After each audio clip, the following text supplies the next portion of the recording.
And we're back. This is Hook and Ladder. This is bowl. I don't know. Just what happened in bowl week playoff games. Yeah, just generic. Bowl week number, I guess. Bowl week episode 2. Yeah, I'm guessing.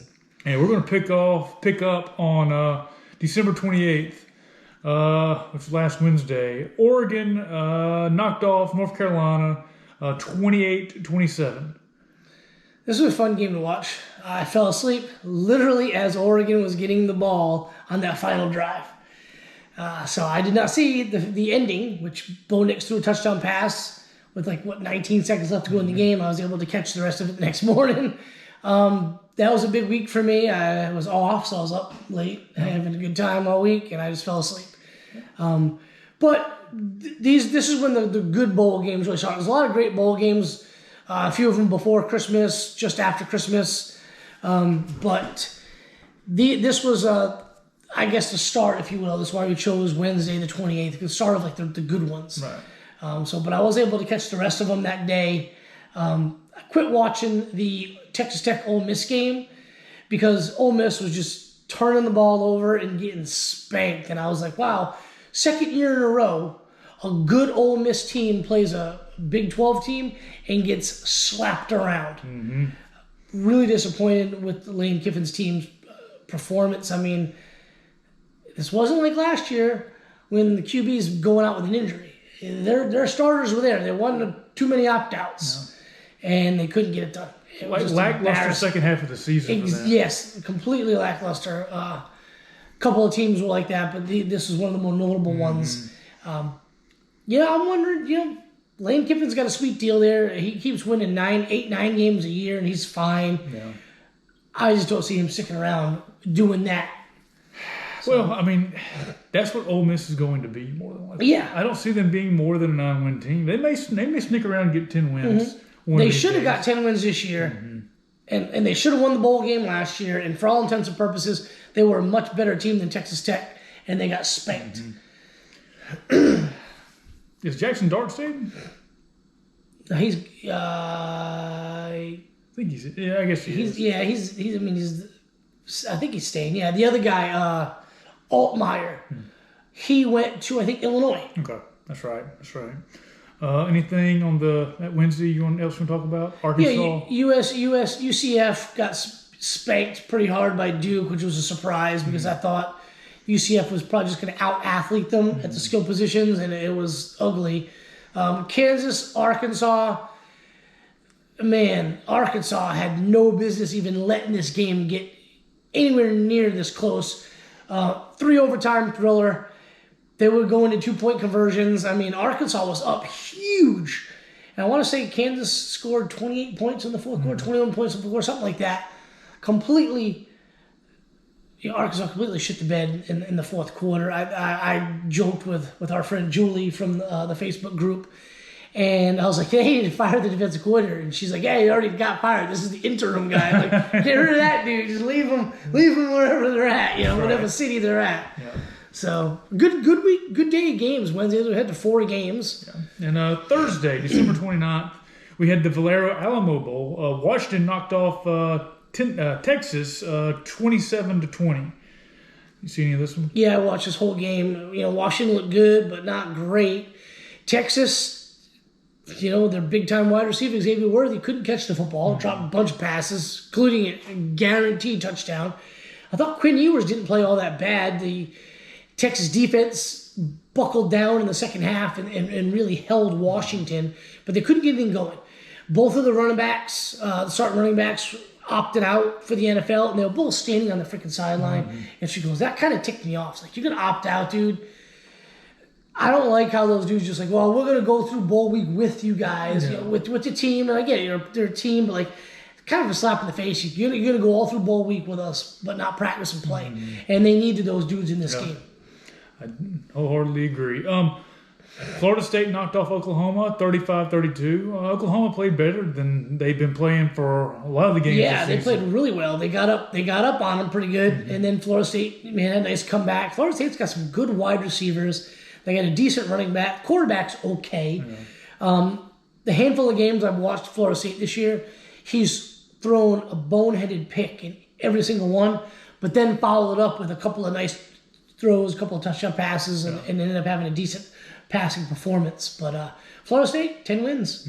Good for them. Yep. Minnesota knocked off Syracuse in the Bad Boy Mowers Pinstripe Bowl. Before we get to that, I just want to say one final thing about Oklahoma, and I didn't realize this till today. They've lost like 4 games by like 3 points or less. So, I mean, kind of what could have been for them. I mean, I know they're not the greatest team, but I mean, chips fall a little different way. They could be a lot better. They could have a better record at least. Right. Minnesota knocked off Syracuse 28-20. You see any of this game? I watched a little bit of it. It was kind of boring. Yeah. Good for Minnesota. Putting in a couple of the seniors, PJ Fleck put in a couple of the seniors towards the end of the game, and then in the victory formation, you had a couple of guys in the game. Kind of a classy thing for him to do, let those guys have their moment to do the victory formation. That was pretty cool.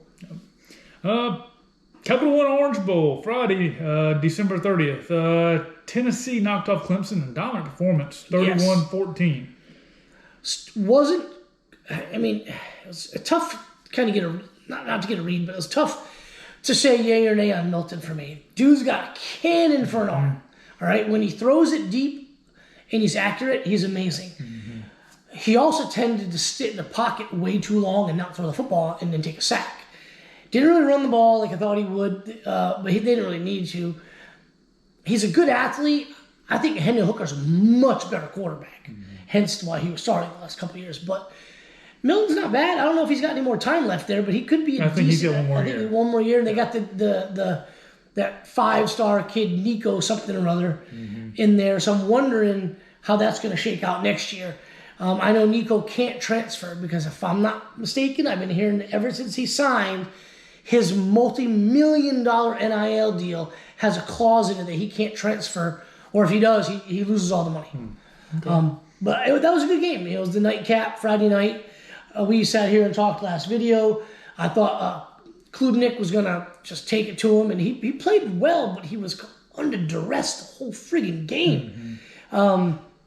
Just couldn't get comfortable throwing the football. I mean, he was missing open guys. He made a couple of boneheaded plays, as a young QBs tend to do.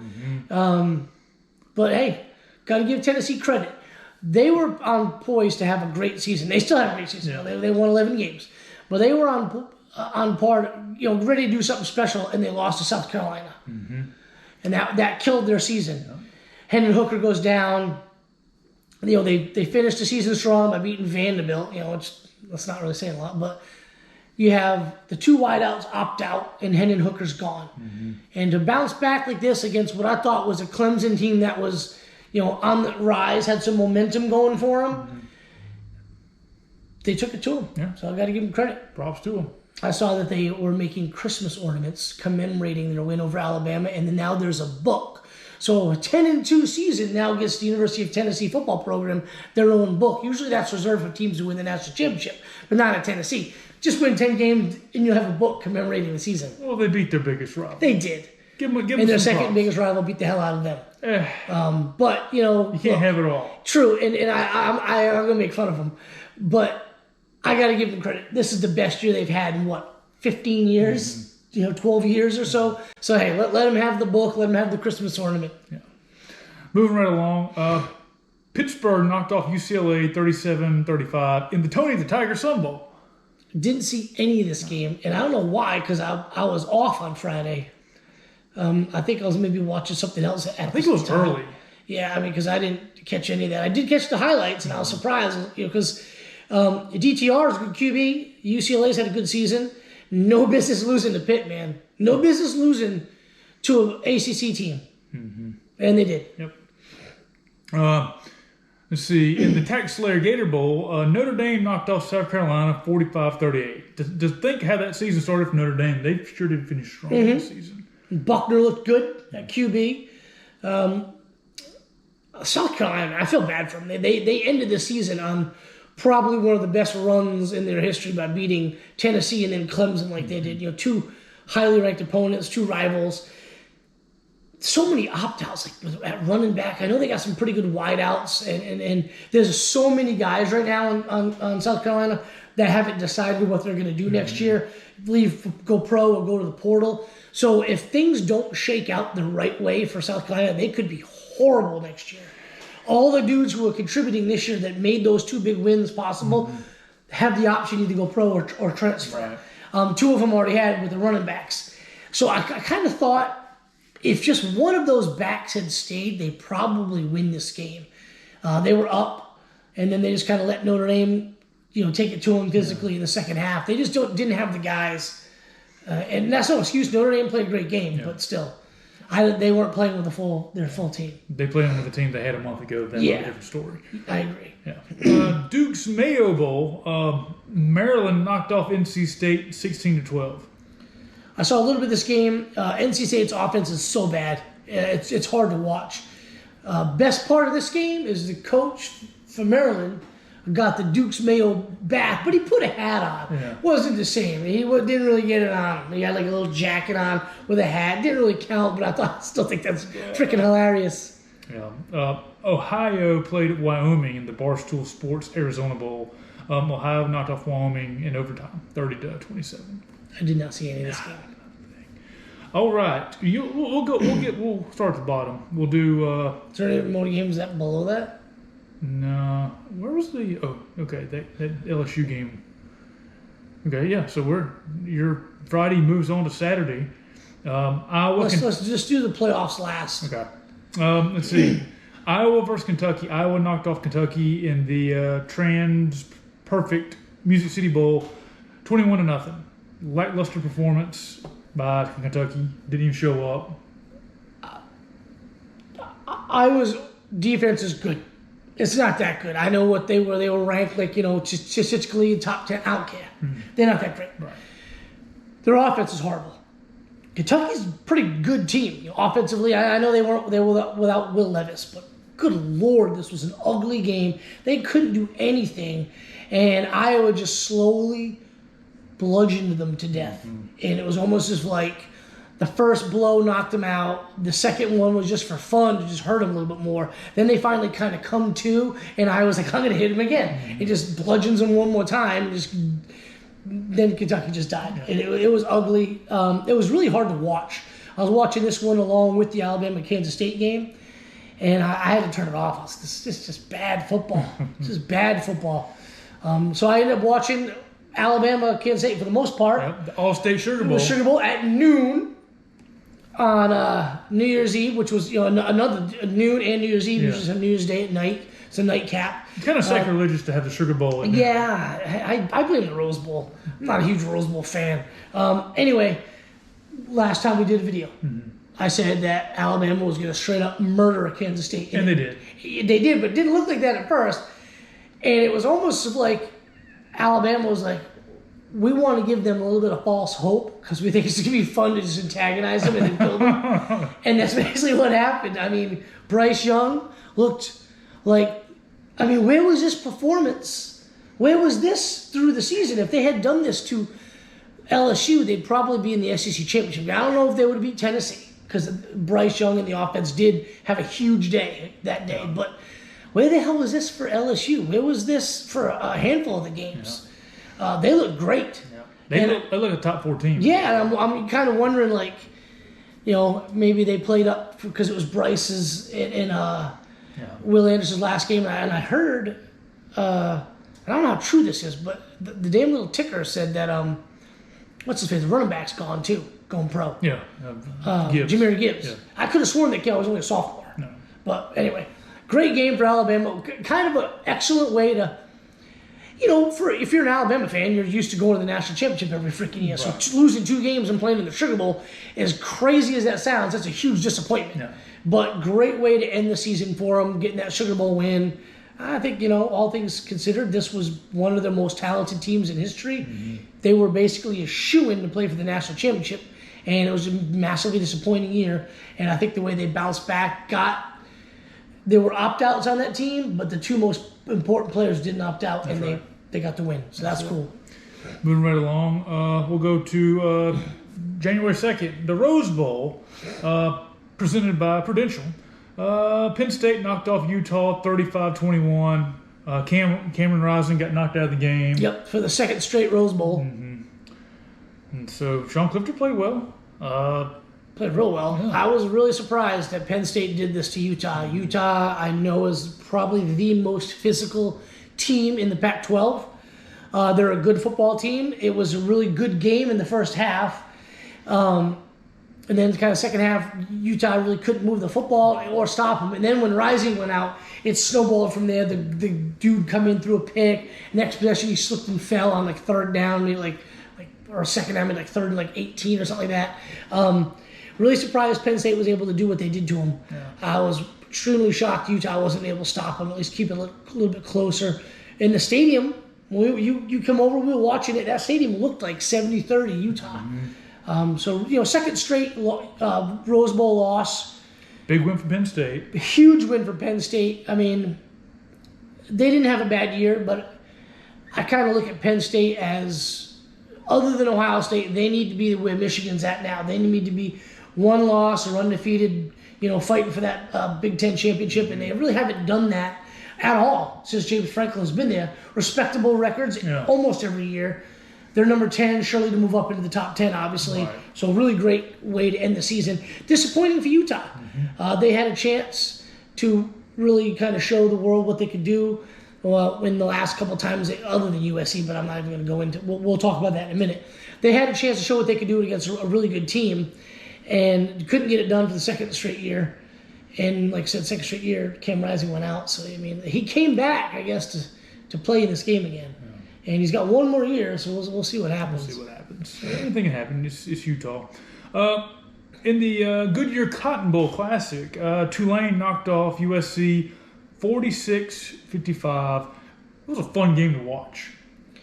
Yeah, it was. I mean, USC was up. It was a close game in the beginning, and USC started to kind of assert their dominance with just superior athletes at the wide receiver position. And, of course, Caleb Williams, Heisman Trophy winning Caleb Williams. Right.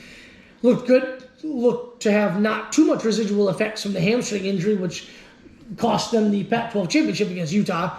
He looked good throwing the football. I mean, God, Jerry Rice's kid, I watched a lot of USC this year, and he wasn't really doing a whole lot. But he played like a madman. It was the other two guys, but when Mario went down, this kid showed up and inside and playing very, very well. Yes.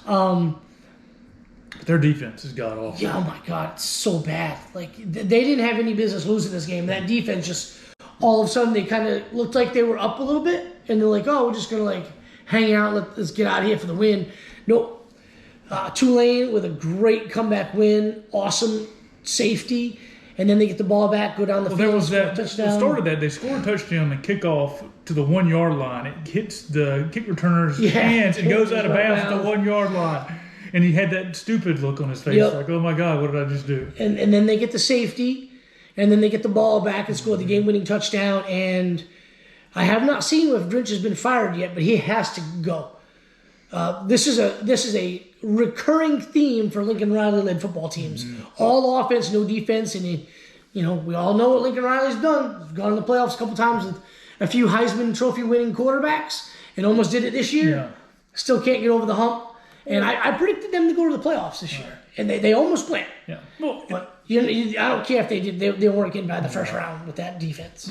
you can't get in a shootout with every team you play. No. You got to at least shut somebody down, get a 3 and out every now and again to be competitive in college football.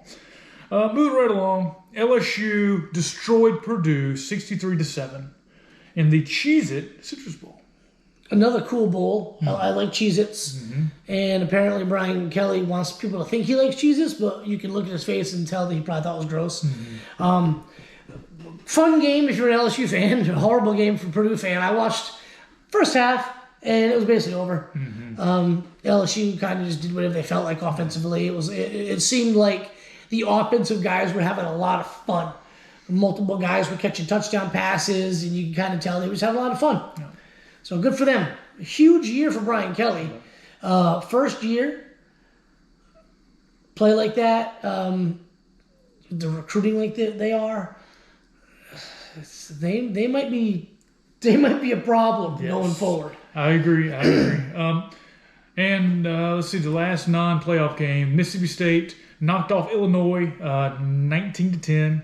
in the first game back from, I guess, Mike Leach's death. Yeah, and this was a snoozer. I mean, good Lord, this was a boring game. Mississippi State couldn't do anything. Will Rogers kept throwing interceptions. Illinois' best players were out. They didn't look half bad, though. No. Final drive for Mississippi State to, they tied it on a 4th down play, and they get a final drive, and they kick the field goal to win. It's kind of a boring game.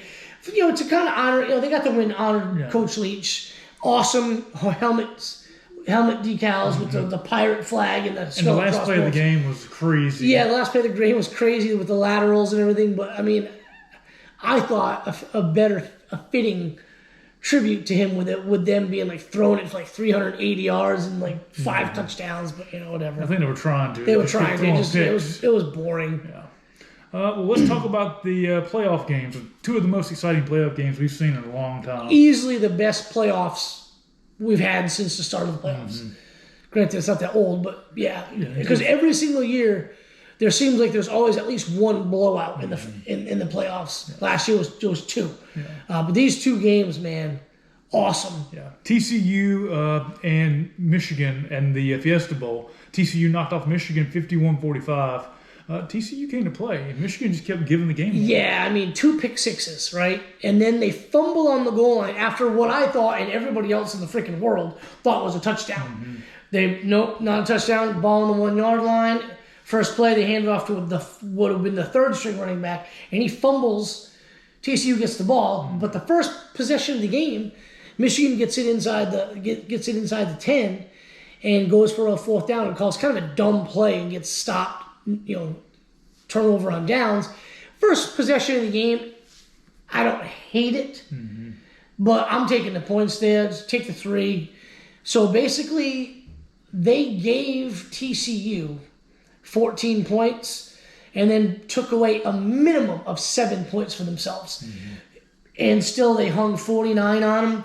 McCarthy threw the ball all over the field. And I mean, I didn't think Michigan played bad the whole game. They made a lot of mistakes, and they got down so badly early they were pressing. And then they started hitting some plays, and I think TCU's defense was getting tired. But TCU, every time Michigan punched back, they'd give another punch. It was back and forth, and that early lead that Michigan basically gave TCU was enough to kind of just be the difference. Right. But great game. Everybody played awesome. Yes. And the nightcap, the Chick-fil-A Peach Bowl, Ohio State versus Georgia. Georgia knocked off Ohio State 42-41 in a classic. Classic. Another game for the ages. Kind of goes back to the 2017 Rose Bowl. Georgia versus Oklahoma, the double overtime thriller. That was a huge lead by Oklahoma. Georgia came back to tie and take the lead and go overtime. This one was very similar. I said, beginning of the season, I picked Ohio State to win the national championship. When we talked about our playoff preview, I picked Ohio State to beat Georgia. Because I firmly believe, and I felt this way last year, that the only team that could have beat that Georgia team last year, I know Alabama did, but the only team that I thought really had the best chance was Ohio State. And I felt the exact same way this year. Even seeing what Georgia did to Tennessee's high-flying offense, I thought Ohio State's got 4 dudes at wideout that are top first and second round draft picks, and a killer tight end. And I know Henderson was out for running back. Maya Williams ain't that bad. Hayden they brought in is not that bad. These are top recruits. These aren't like schlep rocks. These are like 4 and 5 star guys behind them. And you felt like Georgia's secondary was getting exposed in every play. Yes, and people will say, "Well, against LSU, Jalen Carter wasn't in the second half, and they went to different a coverage scheme." I was like, I don't care. Watch the tape of the Kentucky game. That secondary has trouble stopping good passing offenses, and Ohio State's the best one in the country. Right. So I saw that being a huge problem, and I didn't think it was going to go the way it did. I think it was going to be like a blowout, but it started. Yeah. Georgia marches down the field. A bad read by Stetson Bennett, and they got to go for a field goal, miss it. Ohio State gets the ball, scores a touchdown.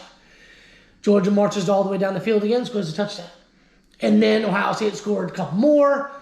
Next thing you know, second quarter, Georgia rushes all the way back to tie and then take a lead with a late field goal, and then boom, Ohio State comes back.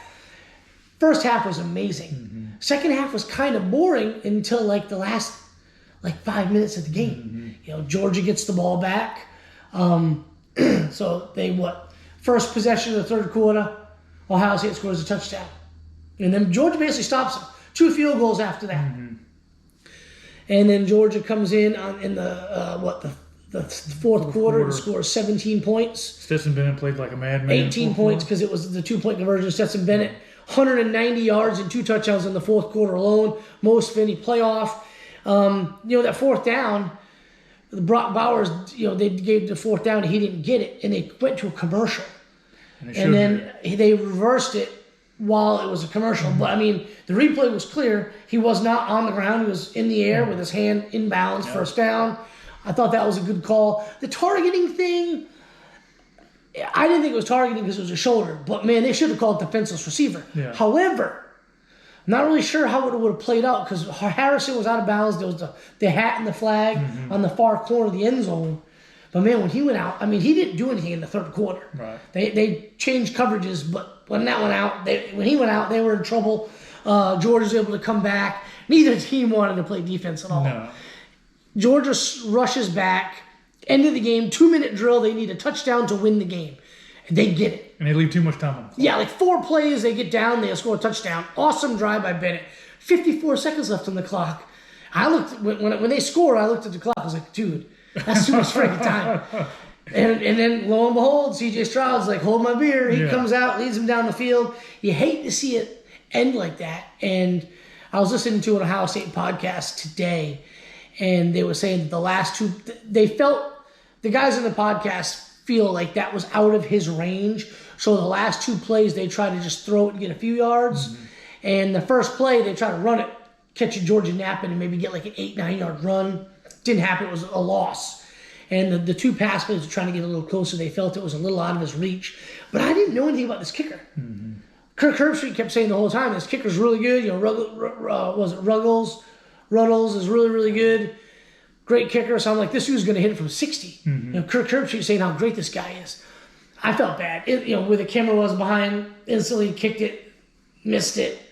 I felt bad for the kid. And apparently he was getting a lot of, people were just saying really bad things to him on social media. I feel bad. Joel Klatt had an awesome episode, I think, on Sunday morning, discussing both playoff games. Really, really great. I highly recommend everybody going on YouTube and checking Joel Klatt's show out. Really cool. I'm not a really big Joel Klatt fan, but he did excellent show. But great playoff. The Peach Bowl, awesome. The Fiesta Bowl was great. Instant classics, both of them. And then there were 2. Yeah, I just can't believe, that Peach Bowl, man. Either team could have won that game easily. I got to give credit to Ohio State and Ryan Day. That dude was facing criticism, so much criticism, and he was like, I'm going to be aggressive. And they said it on the telecast. He told Kirk and Chris, we're going to be aggressive.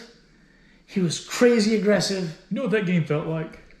Like the 2012 Georgia-Bama game in the Dome, where it was just back and forth. Georgia take a lead, they lose it, and then they're driving down the field, and it just didn't work out. Yes, and that was basically like the roles were reversed for a little bit. Because in that game, Georgia came out to the lead. Alabama came back. Good example.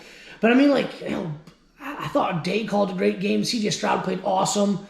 I thought he coached his ass off. I did too. And the only thing that sucked was the defense neither defense could stop anybody. So Ohio State the offense gives them this huge lead, and they just let Georgia. Watching that game, 2 different points in that game, they were down 14 and came back. And both times they came back and took the lead. Yeah. Not only tied, but took the lead. But they were pass plays for both teams had. That DBs weren't even remotely close. They were getting burnt all over the field. Yeah, the field goal Georgia kicked in the second quarter, take a 24-21 lead. They threw a pass to Rosemead Jackson over the middle, and I'm like, where are the DBs? Are they just... did they think it's like a Hail Mary time? Why are they 40 yards back? But, awesome game. Can't say enough about how great these games were. So Monday night, we got TCU and Georgia in the national championship game. It's going to be in L.A., You can get a ticket right now for $391. Yeah, but then you got to spend. I heard it was almost $2,000 to get a flight to LA. Yeah. So you're looking at a lot of money to go there. So if you're loaded, go. Send us some pictures. We could probably road trip it. You probably get in the car tomorrow and drive there, getting there by Saturday. Yeah. It could be done. But yeah, that's it's gonna be a good game. TCU, they've been getting doubted all year, and all they do is just keep winning, keep proving everybody wrong. Spread's 13.5. I think Vegas knows something. I do too. I mean, it seems right. I mean, Vegas kept dropping that line on the Georgia Ohio State game, and I don't know. I think both teams are good. I can see a path to victory for both teams. Georgia being favored is not surprising at all. But we'll see what happens. It should be a fun game. Yeah. Thankfully, it's at 7:30? Yeah. So it's not going to be over too late. Well, getting old. No, we got to work next day. Yeah, all right.